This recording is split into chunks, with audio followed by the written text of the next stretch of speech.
ஆச்சி பாதாம் ட்ரிங்க். ஆச்சி பாதாம் ட்ரிங்க் ஒன்னு வாங்கினா ஒன்னு ஃப்ரீ.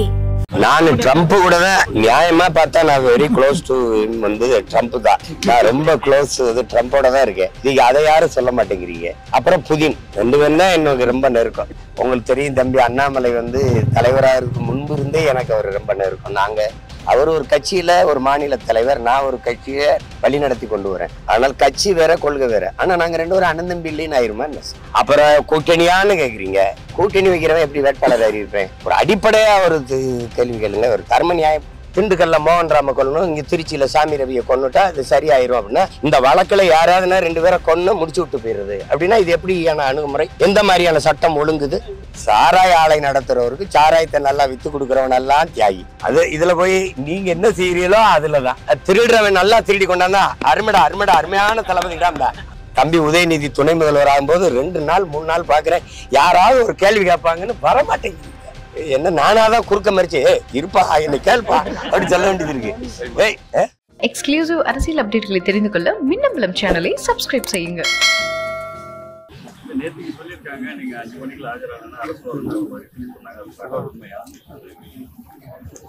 அப்படிலாம் ஒண்ணும் தெரியல. அதை கேட்டுதான் நேற்று ஏற்கனவே ஒத்துக்கிட்ட நிகழ்வு. அதை இது பண்ண முடியாது. ஏன்னா அது மாணவர்கள் நிகழ்வு, அதுல அப்படி விட்டுட்டு வர முடியாது. அதனால இன்னைக்கு வந்தேன். அது நேரம் கேட்டுதான் இன்னைக்கு வர்றோம்னு சொல்லிதான் வந்திருக்கு. அது ஒரு பெரிய பிரச்சனை இல்லை.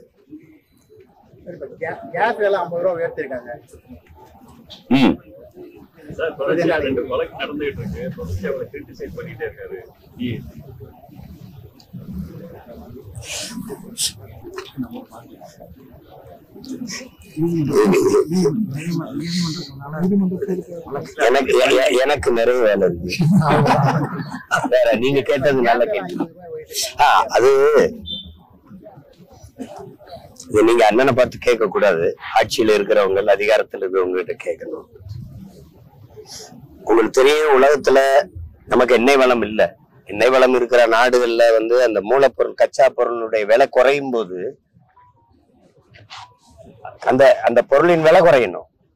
ஆனா இங்க 2 மடங்கு அந்த இப்ப 100ல 50 ரூபா குறையுது அப்படின்னா பாதி அளவுக்கு வந்து மூலப்பொருளின் கச்சா பொருளின் விலை குறையும் போது இங்க கூட குறையணும். ஒன்னும் இது அதே அளவுக்காவது இருக்கணும். ஒரு ரூபா 2 ரூபாயாவது குறையணும்.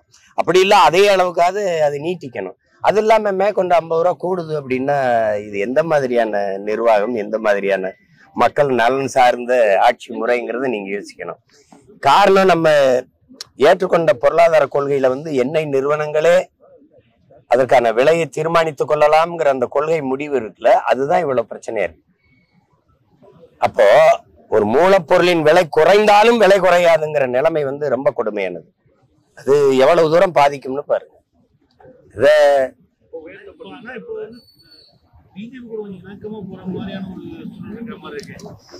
நான் ட்ரம்ப் கூட தான் நியாயமா பார்த்தா நான் வெரி க்ளோஸ் டு வந்து ட்ரம்ப் தான். நான் ரொம்ப க்ளோஸ் ட்ரம்போட தான் இருக்கேன்.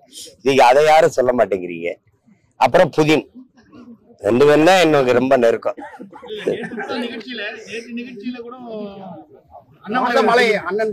நிகழ்ச்சியில ஐயா வேலுமணி மகன் திருமணத்துக்கு நானும் பங்கேற்கிறேன், அவரும் பங்கேற்கிறாரு, எல்லா கட்சியும் பங்கேற்குது. இது வந்து ஒரு கல்லூரி நிகழ்வு. அதுல வந்து 2 பேருக்குமே வேண்டிய ஒரு ஒருத்தர் இருக்கிறாரு, எங்க ஐயா பாரிவேந்தர். அவரு உங்களுக்கு தெரியும் தம்பி அண்ணாமலை வந்து தலைவராக இருக்கு முன்பு இருந்தே எனக்கு அவர் ரொம்ப நெருக்கம். நாங்க திரைப்பட இயக்குனராக இருக்கிற காலத்துல இருந்தே அவர் எனக்கு ஐயாவுக்கு நான் ரொம்ப நெருக்கம். ஐயாவுடைய அன்புக்கு நான் எப்பவுமே கட்டுப்படுறவன். அந்த இதுல நீங்க வரணும்னாங்க நான் போனேன். அவர் வருவாரா இவர் வருவாரா அதெல்லாம் இல்லை. ஐயா கூப்பிடுறாரு போறேன். அதுல அது ஒரு நிகழ்வு. நாங்க 2 பேரும் பங்கேற்கவே கூடாது, எதிரியும் எதிரியுமா அப்படியே திரியணும் அப்படின்னா, அவர் ஒரு கட்சியில ஒரு மாநில தலைவர், நான் ஒரு கட்சியை வழி நடத்தி கொண்டு வரேன். ஆனால் கட்சி வேற கொள்கை வேற. ஆனா நாங்க 2 பேரும் அண்ணன் தம்பி இல்லைன்னு ஆயிருமா என்ன சொல்லுங்க? இப்ப திராவிட முன்னேற்ற கழகத்தை கோட்பாட்டு அளவுல எதுக்குறோம். 99 பேர் என் சொந்தக்காரன் தான் இருக்கான். எல்லாரும் சண்டை போடுறத இப்படிலாம் பேசிட்டு கூடாது. முதல்ல அரசியல் கோட்பாட்டுல இருந்து மனித உறவை பிரிச்சு பார்க்க கத்துக்கிறீங்க. கேள்வி எழுப்புற நீங்களே இப்படி திருப்பி திருப்பி கேட்டுக்கிட்டு இருக்காதீங்க. நீங்க அவர் சாப்பிட்ட உணவகத்துல போய் நீங்க சாப்பிட்டீங்க, அவர் அந்த கடையில உடை எடுத்தார், நீங்க போய் எடுக்கிறீங்க. அவர் அந்த விண்ணூர்தியில ஏறி வந்தார், நீங்க ஏன் ஏறி வந்தீங்க? இந்த மாதிரி கேள்விகள் எல்லாம் முதல்ல நிறுத்துங்க. அவரு அழைச்சிருக்காரு ஐயா, அவர் என்னையே அழைச்சிருக்காரு. உடனே 2 பேரும் கூட்டணி சேர்ந்து தேர்தலை எதிர்கொண்டு அப்படிலாம் பேசிட கூடாது, புரியுதா? தேர்தல் நடந்து கொண்டிருந்தாலும் வாக்கு சேகரிச்சுக்கிட்டு இருந்தாலும் எங்க ஐயா பாரிவேந்தர் கூப்பிட்டா நான் போவேன். அதே மாதிரி அவர் கூப்பிட்டு யாரு வந்தாலும் அதை பத்தி நான்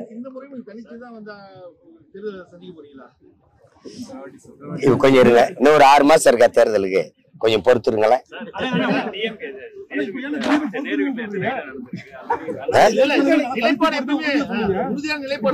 அத ரொம்ப சோர்ந்துட்டேன். 1 லட்சம் தடவை சொல்ல முடியாதுல்ல. வேட்பாளரை அறிவிச்சுட்டேன்னு எழுதுறீங்க, அப்புறம் கூட்டணியான்னு கேக்குறீங்க. கூட்டணி வைக்கிறவன் எப்படி வேட்பாளரை அறிவிப்பேன்? ஒரு அடிப்படையா ஒரு கேள்வி கேளுங்க, ஒரு தர்ம நியாயம் எப்படி கேள்வி கேளுங்க. தேசியத்துக்கு தமிழ் தேசியத்துக்கு பெரிய வித்தியாசம் இல்லைன்னு சொல்றாரு அண்ணாமலை. அதை பத்தி உங்க கருத்து என்ன? அதுல நானும் அவரும் ஒரே ஒரு தாயின் பிள்ளைகள், தமிழ் தாயின் பிள்ளைகள், தமிழர்கிற அடிப்படையில அவர் பேசுறாரு. அவரு இந்தியத்தை ஏற்றுக்கொண்டிருக்கிறாரு. அவர் இந்தியாவில இருந்து தமிழ்நாட்டை பாக்குறேன்றாரு, நான் தமிழ்நாட்டுல இருந்து இந்தியாவை பாக்குறேன்றேன். 2 பேருக்கு வித்தியாசம் இருக்குல்ல. அவர் சொல்ற கோட்பாடு, நான் சொல்ற கோட்பாடு அம்மாவுக்கு மகன், அப்புறம் அத்தைக்கு மருமகன். என் தம்பி சொல்றது அத்தைக்கு மருமகன், அப்புறம் அம்மாவுக்கு மகன். அது 2க்கு தூரம் இருக்குல்ல, விளங்கிக்கணும். வேற அததான் ரொம்ப நாளா சொல்லிட்டு இருக்கோம் சாமி, ரொம்ப நாளா அதான் சொல்லிட்டு இருக்கோம். ஆளுநருங்கிறது ஒரு தொங்கு சதை. இந்த ஒரு 5 விரல் இருக்கா, இங்கிட்ட ஒரு விரல் தனியா இருந்தா அது இதை மடக்கினா அது மடங்காது, இதை நீட்டினா அது நீட்டாது. அது ஒரு தொல்லை. மக்களால் தேர்வு செய்யப்பட்ட அதிகாரத்துக்குத்தான், தலைவர்களுக்குத்தான் அதிகாரம் இருக்கணும். மக்களின் நலன் சார்ந்து சட்டங்கள் திட்டங்கள் தீட்டிக் கொள்வதற்கு உரிமை இருக்கணும். அதை விட்டுட்டு ஒரு நியமன உறுப்பினருக்கு அதிக அளவு அதிகாரம் இருக்கும்னா அப்ப மக்களாட்சிங்கிற கோட்பாடு இருக்குல்ல, அது கேள்விக்குறியாயிரும். அதான் ரொம்ப நாளா சொல்லிக்கிட்டு இருக்கோம். பேரறிஞர் அண்ணா காலத்துல இருந்து இந்த பேச்சு வருது. ஆட்டுக்கு தாடியா நாட்டுக்கு ஆளுநரும் அவசியம் இல்லைன்னு சொல்றது அதை வச்சுதான். நீங்க கேட்ட கேள்வி நல்ல கேள்வி.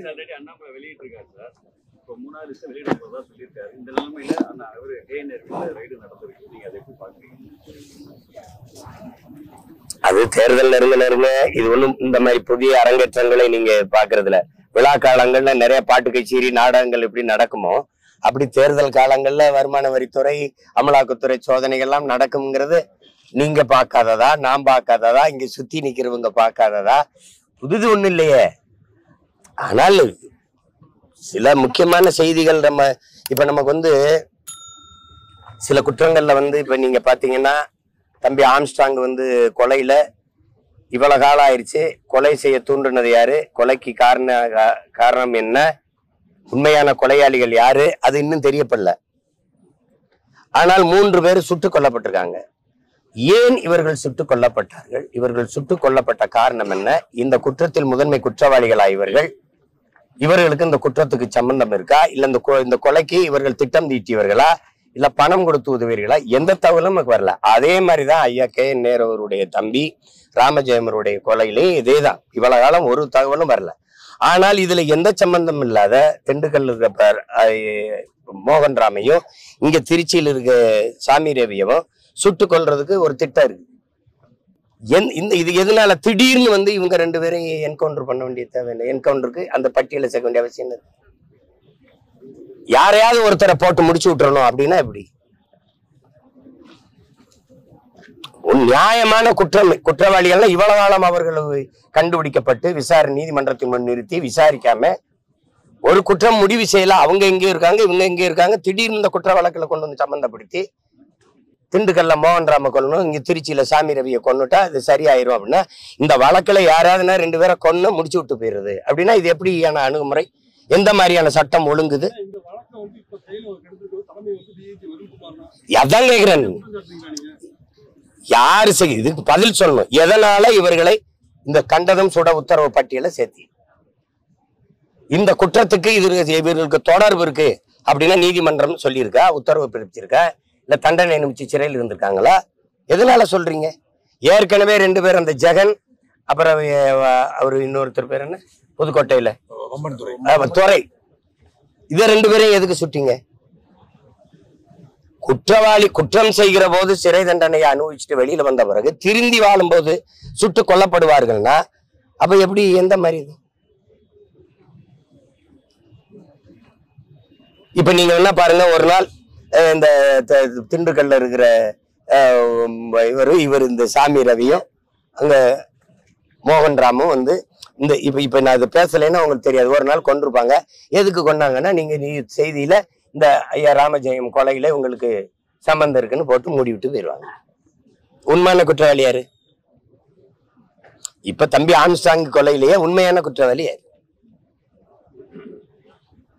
கண்டுபிடிக்க முடியலன்னு கையை வரிச்சிட்டு போகணும். சும்மா போற வரவன்லாம் சம்பந்தம் இல்லாத 2 பேரை சுட்டுட்டு அதை மூடி விட்டு போக கூடாது. சந்தேகம் என்ன இருக்கு உங்களுக்கு? போலி என்கவுண்டர் இல்லைன்னா நான் கேட்கறதுக்கு பதில் சொல்லணும். சட்டம் ஒழுங்குக்கு யார் பொறுப்பு? தம்பி ஆம்ஸ்டாங் கொலையில சுட்டு கொல்லப்பட்ட 3 பேருக்கு அந்த குற்றத்திற்கும் எந்த அளவுக்கு சம்பந்தம், என்ன தொடர்பு? அத குற்றவாளி சொல்ல முடியாது, செத்து போயிட்டான், சுட்டு கொல்லப்பட்டான். நீங்க சொல்லுங்க. இப்ப இந்த கொம்பன் ரவி, இந்த ஜெகன், கொம்பன் ஜெகன், இந்த ரவி, அவங்க 2 பேரும் ஏன் கொல்லப்பட்டாங்க? விளக்கம் சொல்லுங்க. ஒருவேளை அவங்க குற்றமற்றவங்கன்னா அவங்க விளக்கம் உயிர்ப்பிக்காதுல்ல. அப்புறம்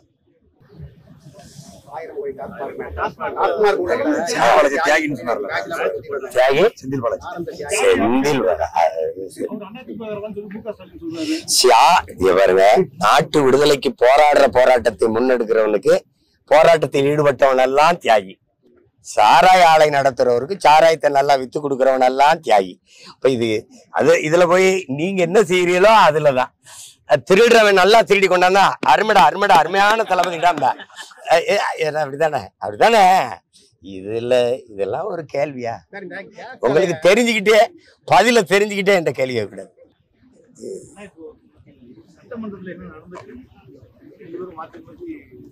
சட்டமன்றத்துல தமிழர் வரலாறு பேசப்படுது. 1961 நினைக்கிறேன், மன்னாதி மன்னன் படத்துல புரட்சி தலைவர் எம்ஜிஆர் அவர்கள் தூங்காதே தம்பி, அடுத்த எந்த படம் வெளியிட்டாலும் நம்முடைய முதல்வர் அவர்கள் தான் முதல்ல பார்ப்பாங்க.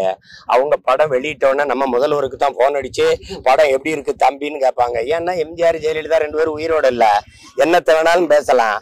இதை கேட்கிற நிலைமையில நம்மளும் இல்ல. இப்படிப்பட்ட ஆள்களை எல்லாம் என்ன பண்ண சொல்றீங்க? இதுதான் பேசப்படுது.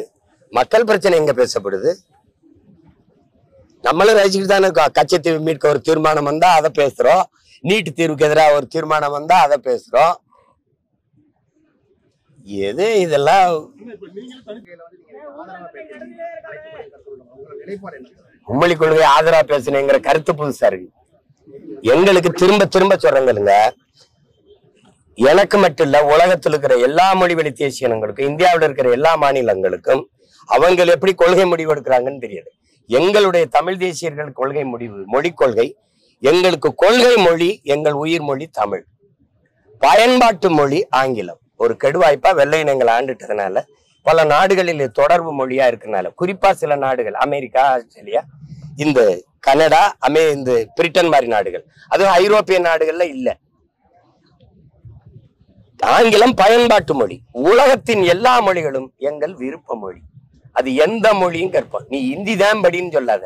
நான் வங்காளி படிப்பேன், நான் போச்சுபூரி கூட படிப்பேன், நான் மராட்டி படிச்சுக்குவேன், ராஜஸ்தானி படிச்சுக்குவேன். அது ஏன் விருப்பம். அதனால எங்களுக்கு கொள்கை மொழி ஒரே மொழி தமிழ். உலகில் எல்லா மொழியும் விருப்ப மொழி, ஆங்கிலம் பயன்பாட்டு மொழி, கட்டாய பாடமொழி. இதான் எங்க கொள்கை நிலைப்பாடு. ஓயாம போட்டு கொலைப்பீர் கூடாது. மும்மொழி இல்ல, எம்மொழியும் கற்போம் நாங்கள் வாழ, எம்மொழி தமிழ் கற்போம் எங்கள் இனம் வாழ. இதான் எங்க கொள்கை நிலைப்பாடு. வேற ஏதாவது குழப்பம் இருக்கா? ட்ரம்ப் அதை கூப்பிட்டுருக்காப்ல. நான் ஆஃப்டர் எலெக்ஷன்ல சொல்லியிருக்கேன். ஏன்னா நீங்க என்னைய சுத்தி நடக்கிற உண்மையான செய்தி எதையும் சொல்றதில்ல, நான் சொல்ற எதை உண்மையானது போடுறதில்ல. நான் அங்க போயிட்டேன், இங்க வந்துட்டு போயிட்டேன். என்ன